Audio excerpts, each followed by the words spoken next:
J'ai voulu tenter l'apprentissage pour avoir une certaine expérience professionnelle. Parce qu'aujourd'hui, on sait que c'est hyper compliqué de trouver un travail sans expérience. Donc l'apprentissage, ça permet d'avoir des connaissances théoriques à l'école et également une expérience en entreprise. Si j'ai en entreprise, c'est que je dois trouver un système qui va récupérer les particules au freinage. Je dois réaliser un protocole d'essai. Là, je suis sur une partie assez management. Je gère les demandes des clients, le respect des normes et j'essaie de voir s'il y a des solutions viables ou pas. On a des moteurs que l'on teste dans des bancs d'essai. Ces bancs d'essai ont besoin d'être évolués au fur et à mesure de l'évolution des moteurs. Et donc c'est une part de mon travail. J'ai en réalité 2 tuteurs qui me confient des missions. Après, sur le terrain ou sur les applications, c'est plutôt d'autres ingénieurs ou d'autres techniciens qui vont venir m'épauler. Pour le lien entre le travail et l'école, ça c'est sous forme d'exercice d'alternance où on doit expliquer nos missions que l'on a en entreprise. On remet en place le contexte, la problématique et après l'aspect technique. Chaque fin d'année, on a un rapport accompagné d'une soutenance sur les missions que l'on a en entreprise. Ça me permet d'appliquer ce qu'on a vu à l'école, même dans les années auparavant, en entreprise. Il y a certaines matières, parfois, on se dit à quoi ça sert.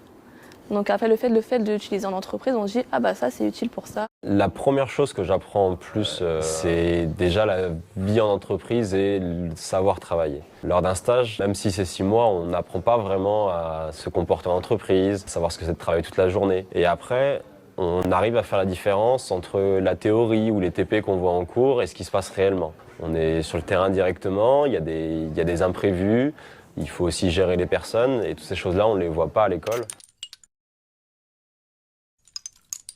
Alors, cette année, on alterne 3 mois à l'école, 3 mois en entreprise. Le retour à l'école, il est vachement dur parce que c'est pas du tout le même rythme. En entreprise, par exemple, moi j'ai des horaires assez flexibles, alors qu'à l'école c'est assez fixe, donc faut pas arriver en retard, etc.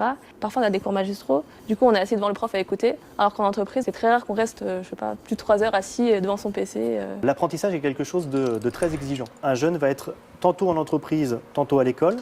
Et donc, à l'école, il va avoir un rythme assez scolaire avec des activités à faire le soir, etc. Il va arriver en entreprise et on va lui demander de s'adapter, de passer à un contexte complètement différent. On voit aussi que le temps d'études est relativement contraint, c'est-à-dire qu'il y a énormément de travail à faire, comme par exemple sur la partie académique.